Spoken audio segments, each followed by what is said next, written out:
से लेकर कन्याकुमारी तक, गुजरात से लेकर अरुणाचल तक, सत्ता के गलियारों से खेल के मैदानों तक, नहीं छूटती कोई खबर। सबसे सटीक, सबसे दमदार, सिर्फ प्राइम टीवी पर। नमस्कार, मैं शोएब गाजी। आज हम आपको एक ऐसी शख्सियत से मुलाकात करवाते हैं जो लखनऊ को सिर्फ साफ और शफाफ बनाने का बेड़ा ही नहीं उठाया, बल्कि लॉकडाउन की स्थिति में जब गरीब मजदूर फंसे हुए हैं, उनके पेट की भूख को बुझाने का भी काम कर रही हैं। मैम, जब लखनऊ को मुस्कुराने का वक्त आया और उस वक्त कोरोना महामारी ने कहीं ना कहीं लोगों को घरों में कैद कर दिया, ये हमारे लिए, हमारी सुरक्षा के लिए आदरणीय प्रधानमंत्री जी ने जो कदम उठाया, ये एक सराहनीय कदम है। हो सकता है अगर समय पर ये ना उन्होंने किया होता तो आज हमारी भी स्थिति इटली और अमेरिका जैसी होती। तो हम उनको बहुत बहुत आभारी हैं कि उन्होंने ये उनकी दूरदर्शिता थी, उन्होंने इसको बहुत समय पर इसको किया। उसके लिए हम जनता की तरफ से उनको धन्यवाद देते हैं। दिल्ली और नोएडा के बाद अगर बात करें तो लखनऊ सबसे बड़ा हॉट स्पॉट बनकर उभर रहा है। ऐसे में क्या तैयारियां चल रही हैं? जैसा कि स्थिति बदली है, जब से ये जमाती वाला कारण बना है, उससे की स्थिति थोड़ी सी परिवर्तन हुई है, लेकिन पूरी तरह से नियंत्रित करने के लिए आदरणीय मुख्यमंत्री जी का पूरी तरह से निर्देशों का पालन हो रहा है। और जैसे जैसे स्थिति का पता चल रहा है, वैसे वैसे वहाँ पर लॉकडाउन करके, उनको पूरा सील करके, सैनिटाइज़ करके पूरी तरह से व्यवस्थाएं की जा रही हैं। और कोशिश ये की जा रही है, डिस्टेंसिंग बनाई जा रही है, और कोशिश ये की जा रही है कि हम इस पर विजय पा जाएं। बात करें मैम, ख़ास करके बहुत दूर से जो लोग आए हैं, लखनऊ में भी काफ़ी लोग फंसे हुए हैं। ऐसे में किस तरीके की उन्हें खाने पीने को लेकर किस तरीके की भूमिका निभाई? इस समय नगर निगम वो काम कर रहा है जो कभी अपेक्षा लोग नहीं करते थे नगर निगम से। नगर निगम को लोग कहते थे कि नगर निगम कोई काम नहीं करता है, ऐसी उनकी छवि बनी हुई थी। और जब से मैं मेयर बनी हूँ, मेरा प्रयत्न था कि उस छवि को सुधारने का प्रयत्न करूँ और सफाई की व्यवस्था को आदरणीय प्रधानमंत्री जी, आदरणीय योगी जी के नेतृत्व में जो हमको मार्गदर्शन मिल रहा है, उस पर हम लोग काम करने के लिए पूरा प्रयास कर रहे थे।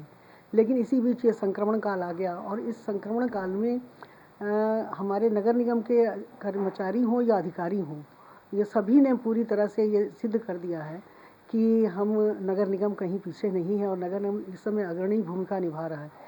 इस समय लोगों को, ऐसे लोगों की मदद कर रहा है जो हमारे मजदूर बाहर से आते हैं, श्रमिक जो हैं वो काम कर रहे हैं, फैक्ट्रियों में काम कर रहे थे, अचानक लॉकडाउन होने की वजह से वो फंस गए, और ऐसी स्थिति से निपटने के लिए उनके पास व्यवस्थाएं नहीं थी।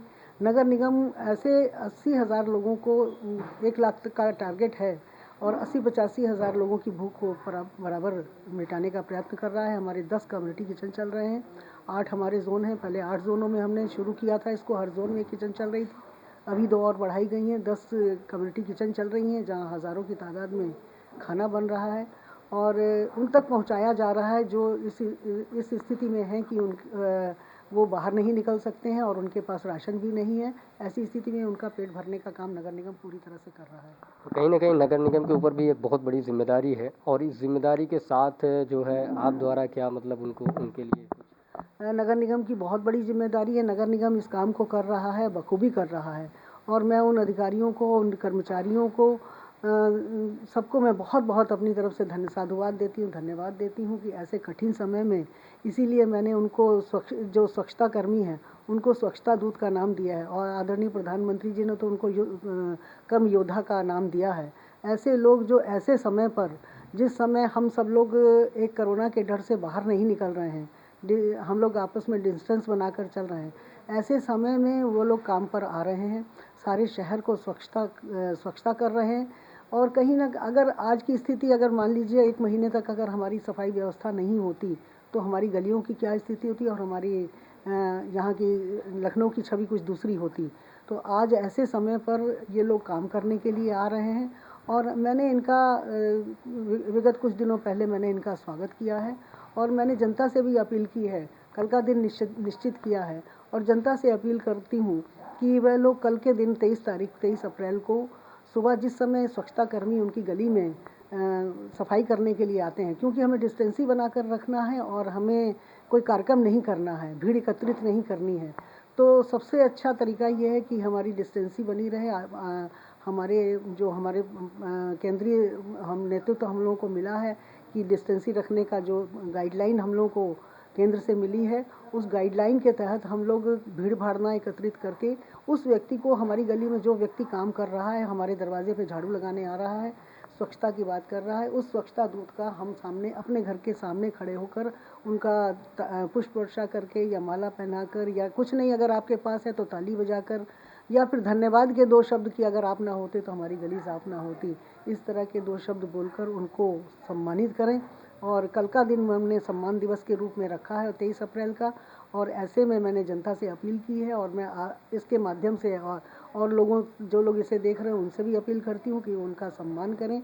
और इसकी प्रेरणा हमें आदरणीय प्रधानमंत्री, आदरणीय मुख्यमंत्री जी से मिली है। वो लोग बराबर इस चीज़ का प्रयास कर रहे हैं और मैं भी जनता से अपील कर रही हूँ, आप उनका सम्मान करें। और ये छोटा सा सम्मान उनका बहुत बड़ा हौसला बढ़ाएगा, क्योंकि ये समय जो उनसे कहा गया था कि आपको 15-20 दिन बड़ी मेहनत से काम करना है, लेकिन समय बढ़ जाने के कारण उनका हौसला पसना हो, उनकी हौसला अफजाई हो और वो पूरी तरह से इस काम में लगे रहें। हमारे लखनऊ को स्वच्छ बनाएं और लखनऊ के लोगों तक भोजन पहुंचाएं और वो सारी व्यवस्थाओं को ठीक ठाक करते रहें। आइए हम सब मिलकर उनका स्वागत करें, ऐसा मैं उनको एक और लास्ट संदेश कहा जाता है कि सोशल डिस्टेंसिंग जरूरी है। ऐसे में आम जनमानस को आपकी तरफ से क्या संदेश? सोशल डिस्टेंसिंग बहुत आवश्यक है। ये हमें गाइडलाइन जो दी गई है उस पर हमारा चलना हमारे स्वास्थ्य के लिए ठीक है। जो भी गाइडलाइंस दी गई हैं वो हमारे स्वास्थ्य के लिए दी गई हैं। स्वस्थ है तो जहान है, तो इसलिए कहते हैं कि आप स्वस्थ रहें और डिस्टेंसी को बनाए रखें। घर से बाहर तभी निकलें जब तक बहुत आवश्यक ना हो, तब तक घर से बाहर ना निकलें। और आज शासन के द्वारा पूरा सहयोग किया जा रहा है, शासन के द्वारा सारी व्यवस्थाएं की जा रही है। जहाँ राशन की आवश्यकता है वहाँ राशन बांटा जा रहा है, जहाँ भोजन की आवश्यकता है भोजन बांटा जा रहा है। तो आप अपने घर पर ही रहकर ये सारी सुविधाओं को ले सकते हैं। और जो लोग बाज़ार से सामान लाने के लिए जाते हैं वो ऑनलाइन भी व्यवस्था की गई है, ऑनलाइन सामान मंगा सकते हैं। दुकानदार चिन्हित किए गए हैं, उनको फ़ोन करके उनके माध्यम से घर पर सामान होम डिलीवरी करा सकते हैं। तो इन सारी सुविधाओं का लाभ उठाएं और डिस्टेंसी बनाकर रखें। मास्क जब भी बाहर निकले तो मास्क पहन कर निकलें। और आज हम लोगों को मास्क की जगह पर हम कपड़े का भी इस्तेमाल कर सकते हैं। आवश्यक नहीं कि हम मास्क ही लगाएं, केवल हम कपड़े का भी इस्तेमाल कर सकते हैं, गमछे का इस्तेमाल कर सकते हैं। अपनी साड़ी आपके द्वारा लगातार गमछे भी? हाँ, तो हमने अपने कर्मचारियों को गमछे बांटे हैं, क्योंकि ये मेडिकेटेड मास्क जो होता है ये डॉक्टर्स के लिए होता है और इस समय पर इसकी भी उपलब्धता कम हो रही थी। और साथ में जो हम मास्क इनको देते हैं तो प्रतिदिन अगर इनके पास नहीं पहुंचता, क्योंकि ये स्वच्छता कर्मी अगर स्वयं स्वच्छ नहीं रहेंगे, स्वस्थ नहीं रहेंगे तो दूसरों को कैसे सुरक्षा प्रदान कर पाएंगे। इसलिए हमने इनको ग्लव्स दिए हैं, इनको मास्क पहले दिए थे, लेकिन प्रतिदिन मास्क बदलना इनके लिए कठिन था। इसलिए हमने गमछे इनको बांटे ताकि ये एक गमछे को धोएं और दूसरे को इस्तेमाल करें।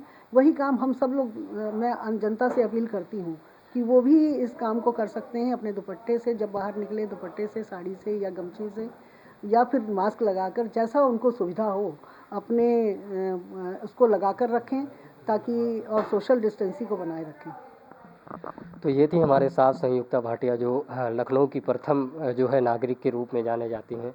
और बहुत सारी चीज़ों के बारे में उन्होंने बताया कि सोशल डिस्टेंसिंग की जो बात की जा रही, बार बार उन्होंने कहा कि अपनाएं इस चीज़ को, घरों में रहें, सुरक्षित रहेंगे।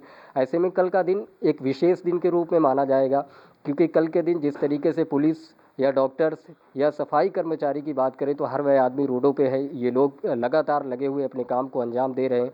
ऐसे में कल के दिन खास करके सफाई कर्मचारियों के लिए जो है उनका स्वागत करें। कैमरामैन वीरेंद्र के साथ मैं शोएब गाजी।